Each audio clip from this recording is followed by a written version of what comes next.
pues estamos aquí en Converso, voces compartidas, propuestas educativas que se orientan a transformaciones profundas para el bienestar comunitario.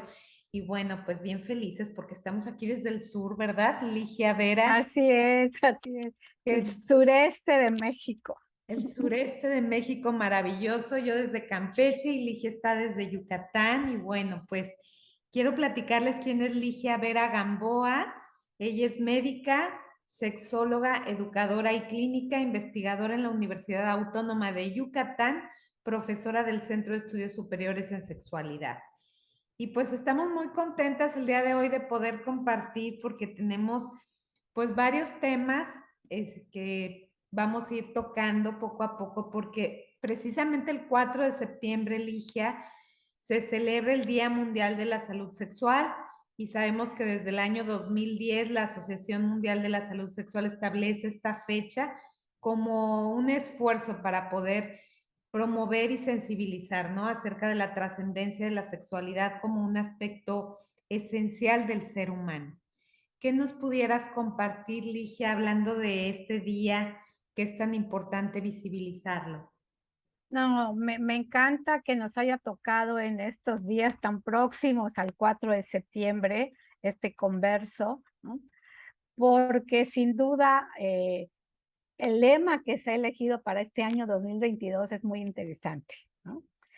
Como bien has dicho, la salud sexual es estado de bienestar, ¿no? Biopsicosocial, en lo que compete a una vivencia plena de la sexualidad, ¿no? Y en ese sentido, ¿no? Pues hay que hablar también del placer, ¿no? Y por eso decía que el lema elegido para este año 2022 es maravilloso. Al menos creo que todos los que estamos trabajando la sexualidad de una o de otra forma, ¿no? Creo que nos ha gustado mucho el lema elegido, que es hablemos del placer, ¿no? Porque en su gran mayoría, hace unos minutos, fíjense ustedes, Claudia me decía, es que no en todos los lugares son como tan abiertos para hablar de la sexualidad, ¿no? Y efectivamente, ¿no? Es increíble que a pesar de que la sexualidad forme parte de nuestra vida, porque no va con nosotros a todos lados, no la dejamos en casa o en el trabajo, sino que es parte de la persona misma, ¿no? Pocas veces se piensa en el placer, ¿no? Se ha mirado más la sexualidad desde lo prohibitivo, desde el no, desde la negación, ¿no? Las y los niños, las y los adultos mayores, pues no tienen sexualidad, ¿no? Como estos extremos de la vida. Pero no para allá, sino que además en otras edades del ciclo vital, ¿no? Pues también se dice, ¿no? No es que ya creciste, te tienes que cuidar, no te vayas a embarazar, ¿no? No es que no te vaya a dar una infección de transmisión sexual, ¿no? O la violencia cotidiana que vivimos todos los días, muchísimas mujeres, ¿no? Entonces, todo esto tiene que ver justamente con la salud sexual. Y habrá que quitarle lo negativo y empezar a poner lo positivo, como es hablar del placer, ¿no? Recordarás, Claudia, que hace algunos años, ¿no? En el Congreso Mundial se habló de la Declaración del Placer, ¿no? Claro. Algo que cuando uno lo trabaja, bueno, no sé si has tenido oportunidad, pero yo de repente con algunos grupos con los que trabajo a nivel de posgrado en el Centro de Estudios Superiores en Sexualidad, pues incluimos dentro del módulo de salud sexual, ¿no? La declaración del placer, ¿no?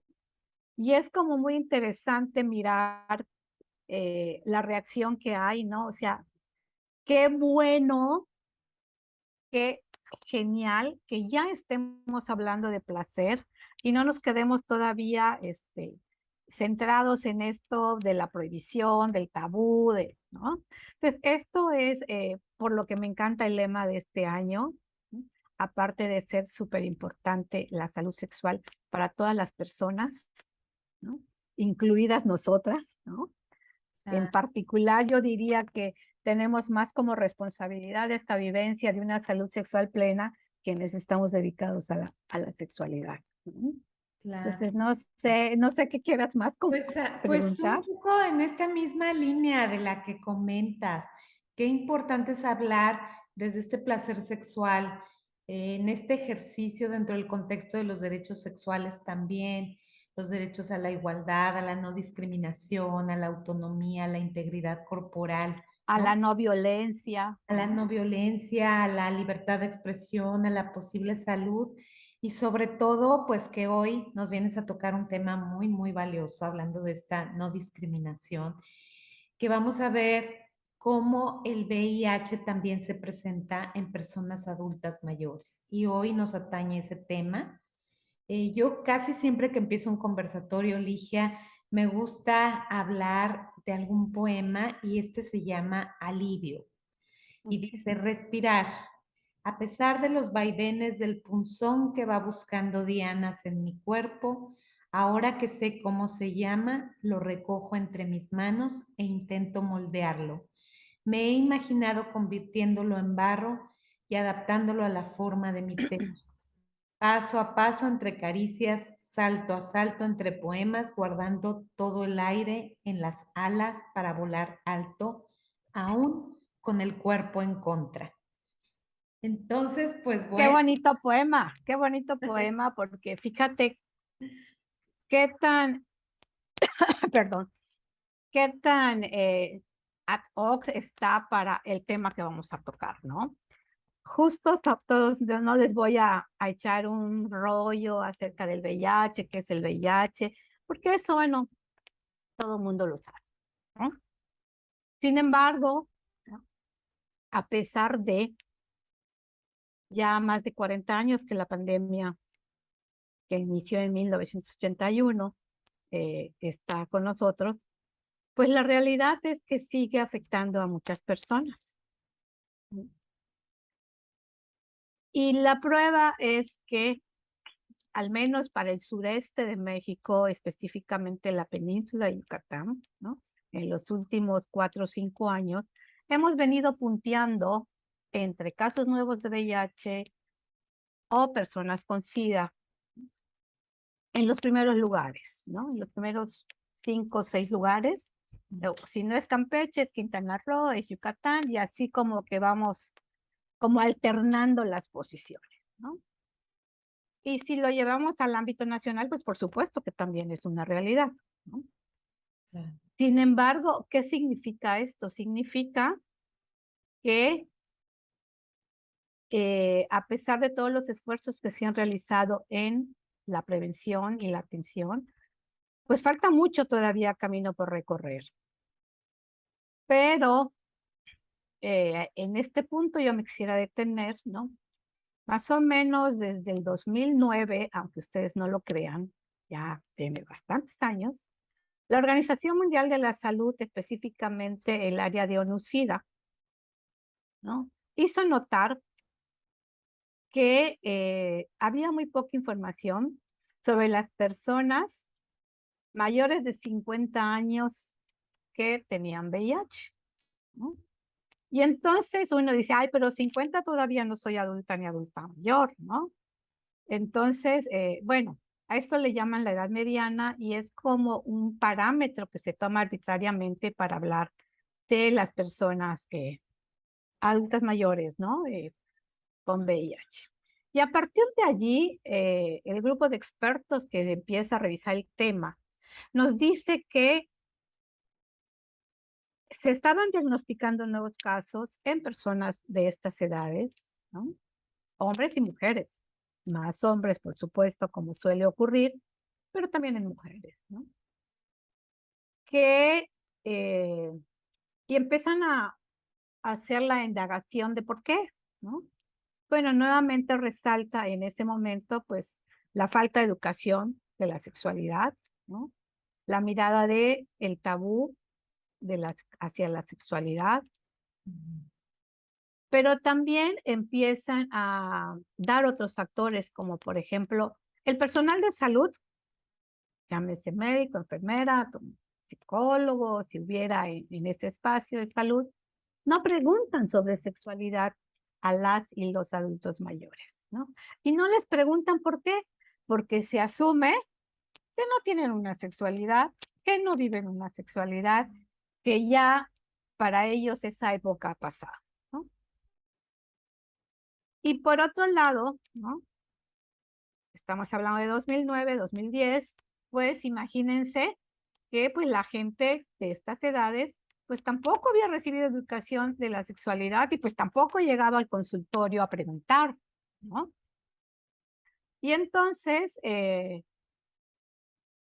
por otro lado, dice, las personas adultas mayores entre los 60 y 65 años, habitualmente, no es que sea en el 100%, pero en un porcentaje importante, pues se han quedado solos o solas por viudez, por divorcio, ¿no? Y entonces, esto hace que, como ya no haya la preocupación de un embarazo, Claro. y además no saber que existe el condón, porque pues el condón es como para las generaciones jóvenes, ¿no? Pues hay prácticas sexuales, ¿no? Que pueden derivar en una infección. Y bueno, decimos VIH, pero igual puede ser sífilis, gonorrea o cualquiera otra de las infecciones de transmisión sexual que conocemos, ¿no? Y que a veces también está permeado este contacto sexual por la violencia que vive particularmente las mujeres como adultas mayores, ¿no? Ujú. Como esta parte de "Oh, tienes que tener sexo conmigo, porque si no, pues, ¿quién te mantiene?". O sea, el escenario que conocemos cuando hablamos de violencia, ¿no? Y entonces, pues esto es muy importante, ¿no? Porque tenemos que mirar como desde dos escenarios, ¿no? Por un lado, al personal de salud que está atendiendo hoy día a los adultos mayores, ¿no? Que no piensan en sexualidad, también preguntarles acerca de su vida sexual. Por eso decía que qué importante es hablar de salud sexual, ¿no? Y por el otro lado, ¿no?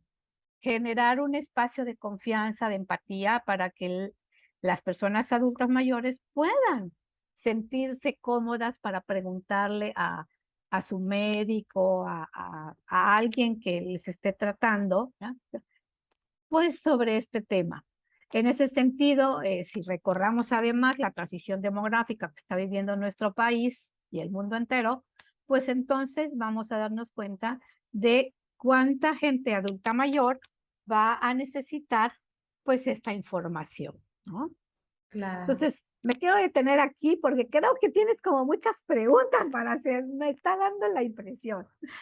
Ay, Ligia, ya ves cómo está esta parte de la sincronía, pero sí, qué interesante esta visión de la que hablas, porque efectivamente, cómo vemos esta situación donde los médicos no se sensibilizan, las médicas, a preguntar sobre la vida sexual de las personas adultas mayores y como todos estos estigmas, ¿no? Que se tienen respecto a que en la adultez mayor no se tiene una vivencia erótica, ¿sí?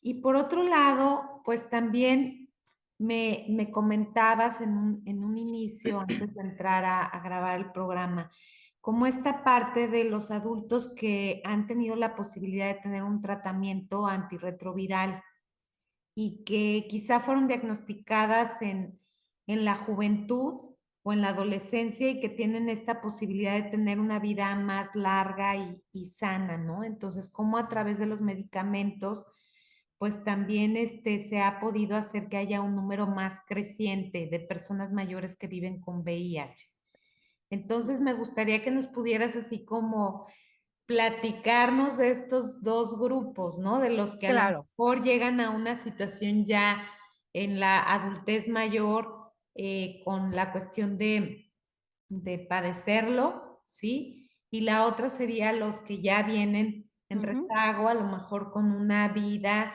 con posibilidades diversas gracias a estos medicamentos. sí. Bueno, definitivamente los dos escenarios son importantísimos, ¿no? El hecho de que hoy le estemos diagnosticando a una persona de 60 años, por ejemplo, ¿no? Como VIH reactivo, porque hay alguna situación de salud y bueno, a fin de cuentas la sospecha ahí está y se le solicita, claro, con toda la consejería como está establecido, ¿no? Ujú. Y entonces, bueno, le hacemos la prueba y resulta reactivo, ¿no?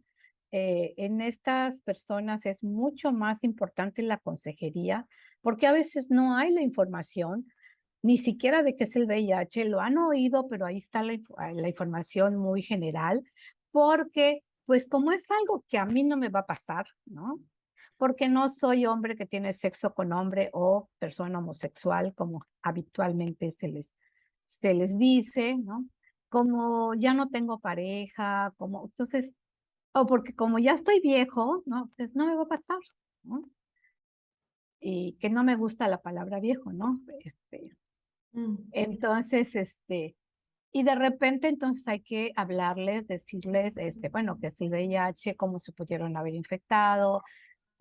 Y esto es importante porque hay veces, al menos en algunos espacios, claro, todo esto se vino a recrudecer con la pandemia, por supuesto, ¿no?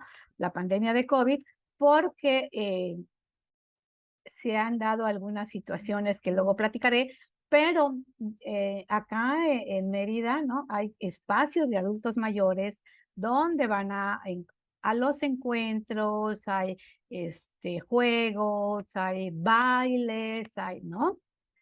Y entonces, de repente, en esos justamente encuentros, ¿no? Las personas encuentran a una pareja, ¿no?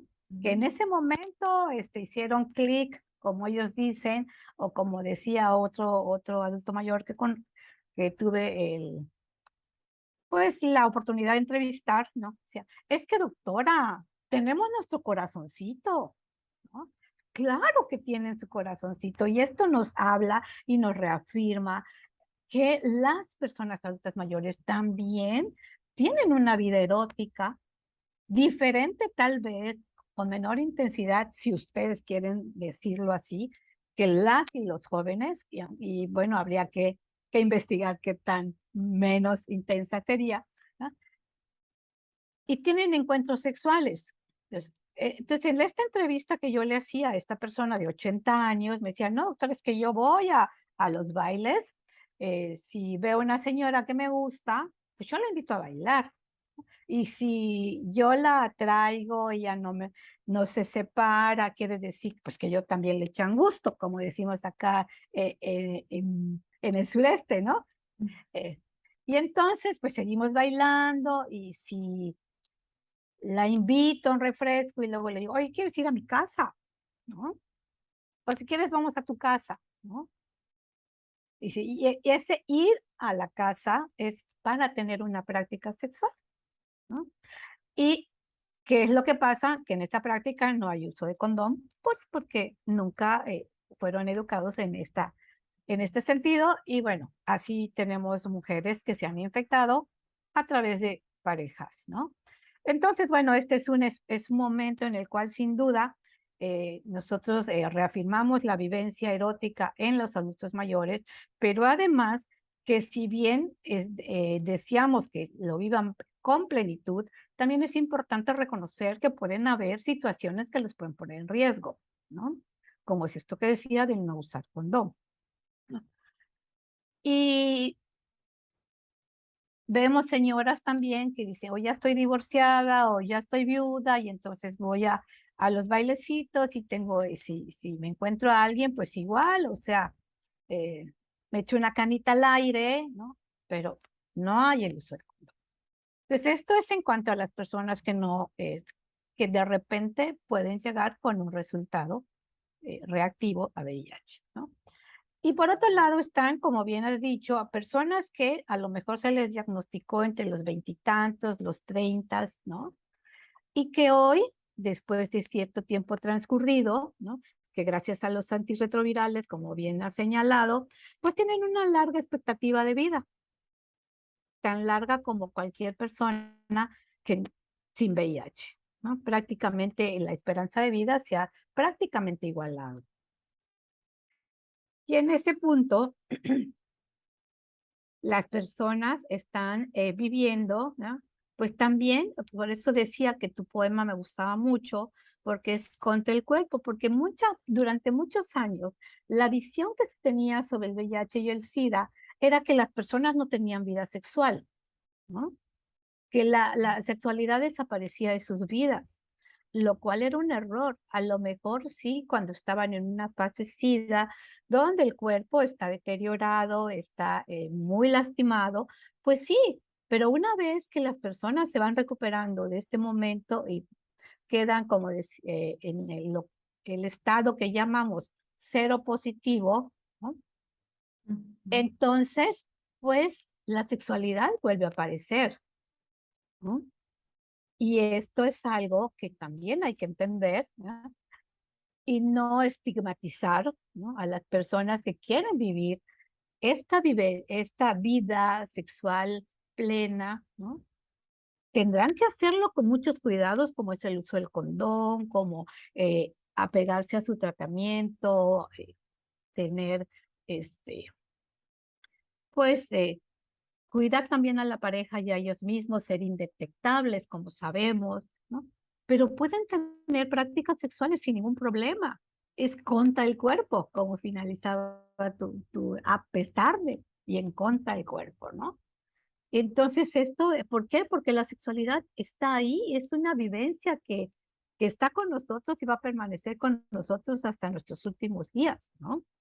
Y es así entonces que vemos que hoy estas personas que se les diagnosticó jóvenes y que están llegando ya a la etapa de adulto mayor, también están viviendo su sexualidad y que con la pandemia, bueno, allí en muchos sectores de la población, hubo un impacto emocional muy grande, ¿no? Por el confinamiento, por el mayor cuidado, por toda una serie de situaciones, ¿no? Y que esto los hizo, algunos han reportado, hay informes al respecto, ¿no? Que se sienten solos y solas, ¿no? Y este hecho puede hacer que al tener o querer ser aceptados o queridos por otra persona, pues puedan tener algún encuentro sexual sin el debido cuidado, ¿no? Entonces, por eso decimos, ¿no? Que el hecho de tener VIH no implica no vivir la vida eróticamente y afectivamente hablando, ¿no? Pero que hay que entender que también eh, esto ocurre en los adultos mayores, en las personas adultas mayores, ¿no? Que también quieren vivirlo, ¿no? Y entonces, si tienes algún comentario, porque si no te quiero contar una historia, ¿no? No, Una está muy historia bien. interesante, Fíjate que me ¿no? parece muy, muy interesante cómo estás abordando esta parte desde estos dos grupos distintos. Y hablando del primer grupo del que comentas, el hecho de tener una vida sexual activa en esta etapa adulta y donde no hay a lo mejor como la conciencia total de la protección, del cuidado, por la cuestión de que ya no hay riesgo de embarazo y a lo mejor otras condiciones, ¿no? En particular. Lleva también a que de pronto se pueda, por ejemplo, confundir, que es algo de lo que estuve más o menos revisando, como confundir con alguna sintomatología por la misma edad y que de pronto también se oculten, ¿no? Algunos de estos síntomas y que al parecer también el riesgo es que cuando ya llegan a realizarse la prueba, además de ellos, pues sentir vergüenza, miedo, culpa, temor, muchas veces no se quieren exponer a esa situación de hacerse una prueba, pues ya se van identificando en forma muy tardía o ya avanzada la sintomatología. No sé qué nos pudieras como abordar de Sí, esta temática. definitivamente, como bien dice, o sea, cuando las personas llegan a la etapa de adultos mayores, ¿no? Es importante que recordemos, por eso decía la transición demográfica, ¿no? Es importante que recordemos, ¿no?, que habitualmente hay alguna otra entidad que está afectando. Diabetes, por ejemplo, ¿no? Sabemos que en México tenemos una epidemia fuerte de diabetes mellitus, especialmente la tipo 2 o del adulto. Tenemos problemas de hipertensión arterial, ¿no?, Ujú, y que en ambos casos van a requerir tratamiento pues prácticamente de por vida si no hay un cambio en el estilo de vida. Y esto, por supuesto, los medicamentos, algunos en particular con hipertensión, algunos medicamentos pueden tener impacto sobre la función sexual, que es parte de la salud sexual, ¿no? ujú, Y o tienen colesterol alto, triglicéridos elevados, o artritis. Entonces, de repente son personas que toman 2, 3, 4, 5 medicamentos, lo que decimos la polifarmacia, ¿no? ujú, Y esto, pues, va haciendo que, por un lado, el personal de salud diga, doctor, fíjese que me siento mal, tengo tal cosa, estoy bajando de peso, o tengo diarrea. Ah, no se preocupe, es por su edad, ¿no? ujú. Y no se investiga más profundamente, ¿no? Y esto, bueno, también es un elemento que influye, ¿no? Por eso insisto, es importantísimo que personal de salud, médicas, médicos, ¿no?, en particular, pues tomen cartas en el asunto, y si van a consultar, pues sí, le voy a preguntar cómo está su diabetes, cómo está su hipertensión, cómo le está yendo emocionalmente, pero también le tengo que preguntar, oiga, sobre todo si tienen pareja y sabemos que nos han reportado la presencia de una pareja, pues si están teniendo vida sexual, si están satisfechos con la vida sexual, si se están cuidando de alguna manera, si no es una pareja estable, si es una pareja casual. Entonces, todo esto es importante para poderles dar información, ¿no?, y tomen las precauciones debidas, ¿no? Y, y por otro lado, todo esto que estamos platicando me lleva a que yo les cuente una historia que está por allá en algún libro que publicamos, ¿no? Donde justamente cuando me empecé a interesar por el tema de VIH y adultos mayores, ¿no?, Eh, decidí hacer unas entrevistas a adultos mayores sin VIH, ¿no?, y con VIH. Y entonces, supuestamente, ¿no?, yo voy a entrevistar a una señora de 71 años, que yo no sabía que tenía VIH, ¿no?, o que la gente no sabía, ¿no? Y cuando empezamos a conversar, ¿no?, la señora aparte una señora sola, viuda, sin hijos, ¿no?, diabética, o sea, con una serie de condiciones que determinaban su estilo de vida. Le empecé a preguntar justamente de cómo había sido su vida sexual con su primer esposo, y cómo estaba ahora viviendo la sexualidad. Y me cuenta que unos años, un año atrás, no, 2 años atrás, había conocido a una persona cercana ahí a su casa que la empezó a enamorar.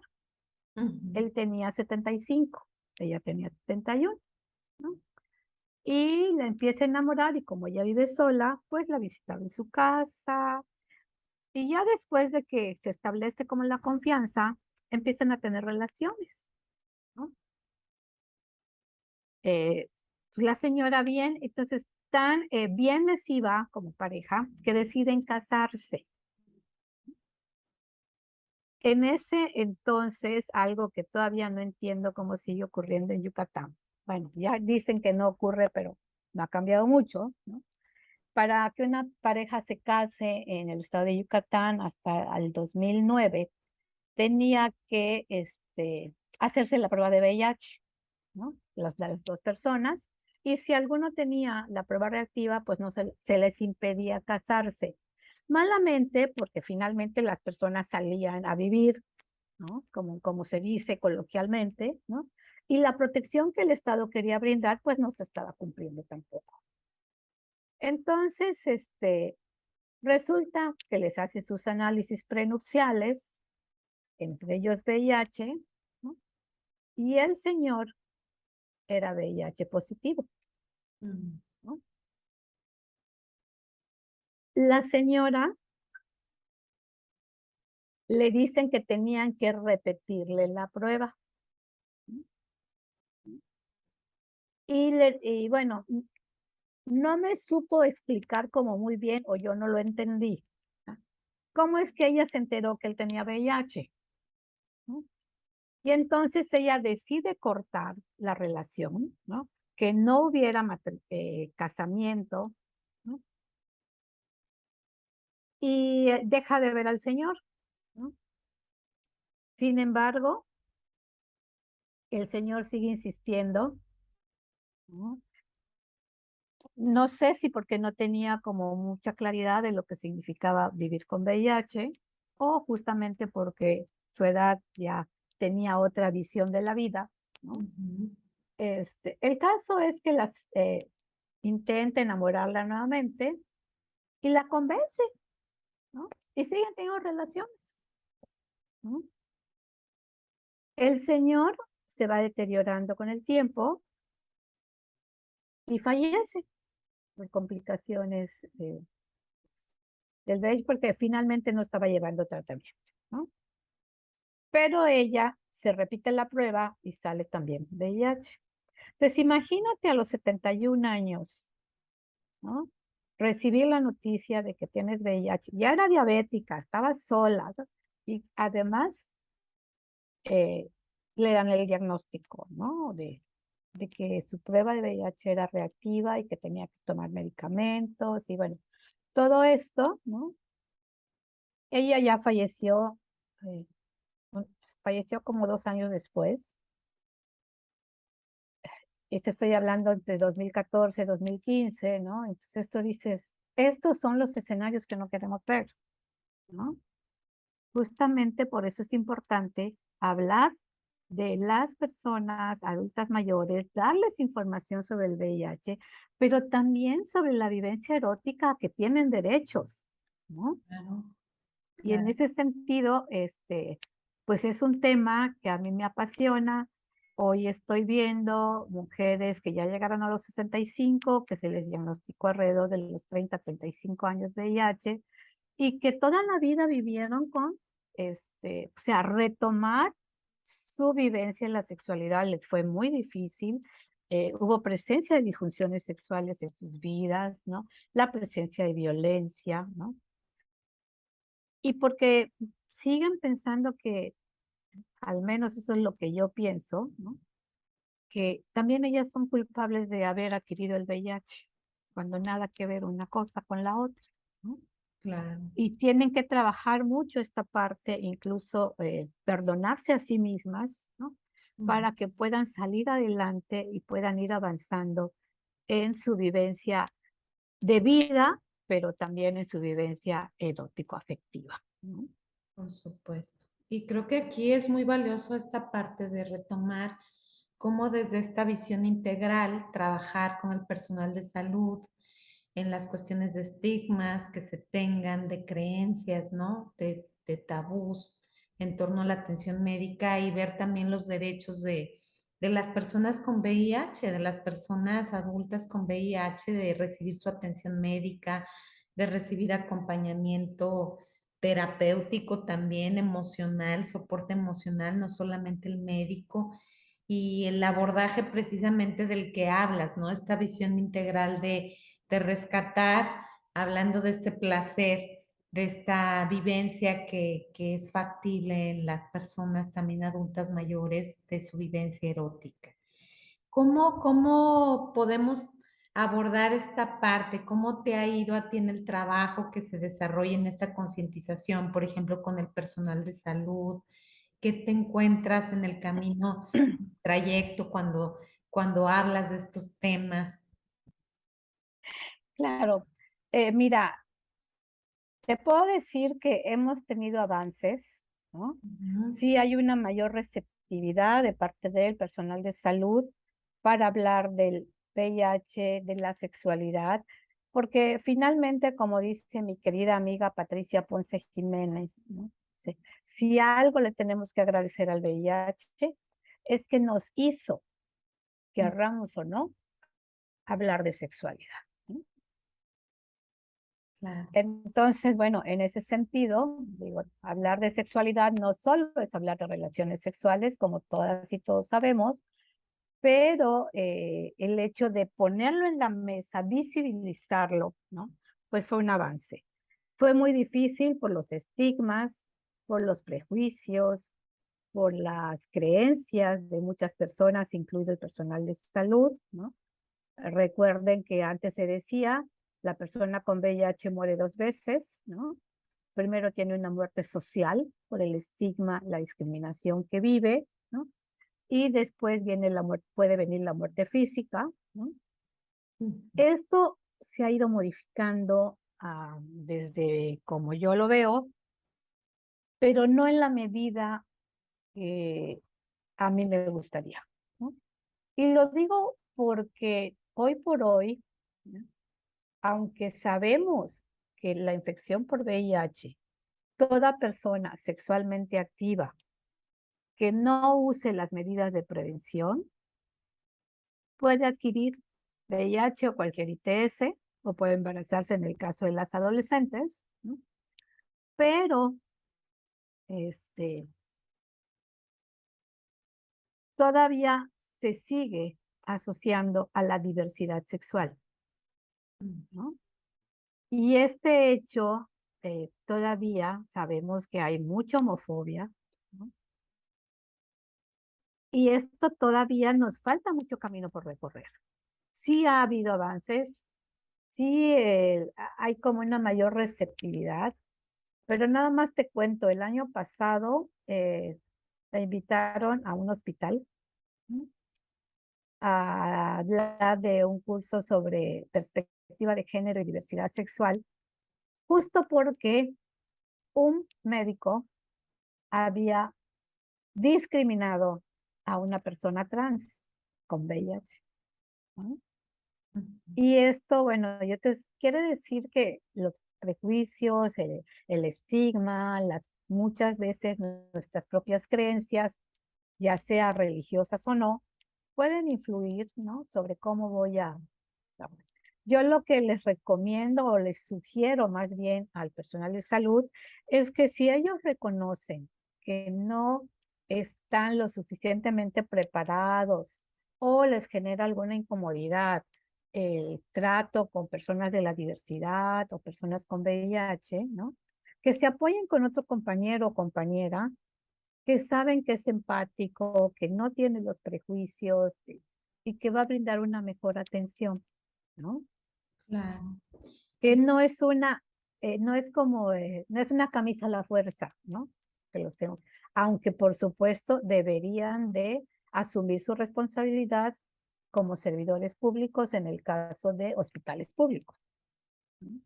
Y que también desde esta visión desde la interseccionalidad, me imagino que en las poblaciones LGBTIQ+, habría situaciones también de mayor discriminación en población también de adultos mayores. Claro, De ello. claro, Ujú. sí.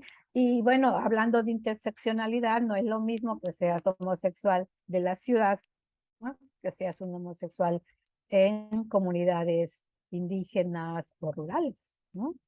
Por supuesto. Entonces allí también es mucho más difícil, ¿no? Ujú. Yo recuerdo que hace mucho tiempo, trabajando con comunidad indígena, ¿no? Hice algunas entrevistas a adultos mayores preguntándoles que si qué sabían y qué opinaban de los hombres que les gustan los hombres, ¿no? Decían, aquí en mi pueblo eso no pasa, ¿no? O sea, negar, ¿no? La presencia de la homosexualidad, como si sabemos que esto se da en todas los grupos sociales, ¿no? Pero bueno, la mejor forma es ignorar, no mirar, y eso a veces todavía sigue permeando en muchos espacios. Por supuesto. Ligia, ¿con qué concluimos por el tiempo? Gracias por regalarnos tu generosa experiencia y tu compartir y sobre todo de poner sobre la mesa un tema del que generalmente no se habla. Y bueno, pues primero que nada, ¿como qué mensaje dejaríamos en Ujú. este Día Mundial de la Salud Sexual?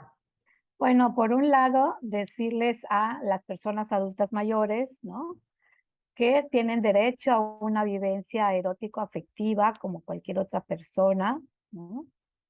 Y que también tienen que cuidarse en el caso de tener actividad sexual, en particular si son encuentros casuales, pero finalmente recordar que nuestro cuidado de la salud, en especial nuestra salud sexual, es nuestra responsabilidad y no de las otras personas, ¿no?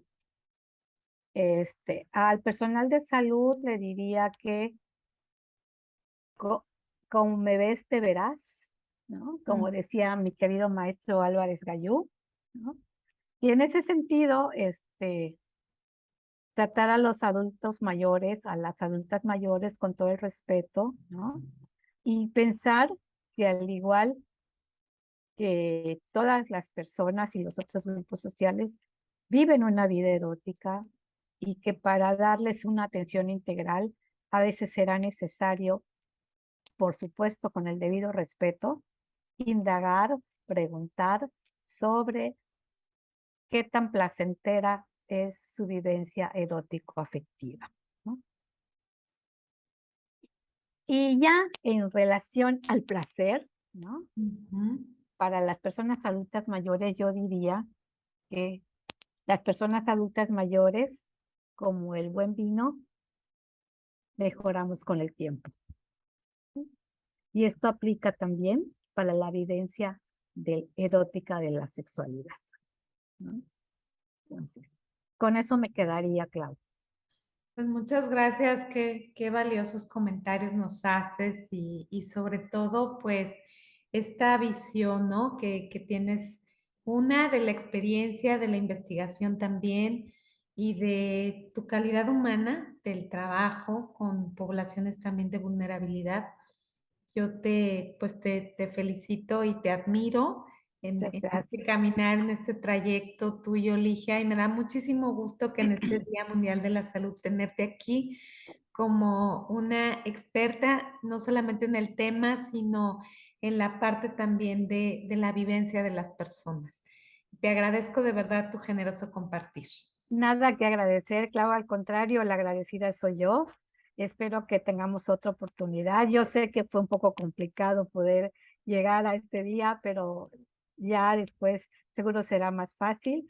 Y bueno, pues no olvidemos el placer en nuestras vidas, ¿no? Y esa es la invitación para toda la persona que nos escuche, nos mire y tenga a bien escuchar este converso el día que hoy, que los que se está pasando o en otro momento. Por supuesto. Ligia, ¿y dónde te buscamos? Déjanos Ah, tu claro, contacto, ¿dónde te claro. contactamos? Bueno, me pueden localizar en Facebook como Ligia Vera, así tan simple como ahí mándenme un inbox y seguro contesto, ¿no? Y hay un correo que siempre doy, déjenme ponerlo en el chat porque sí está un poco complicado.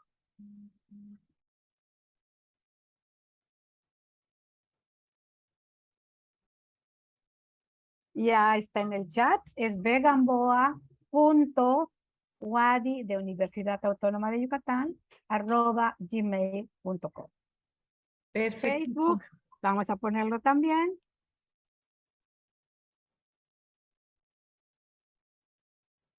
Listo.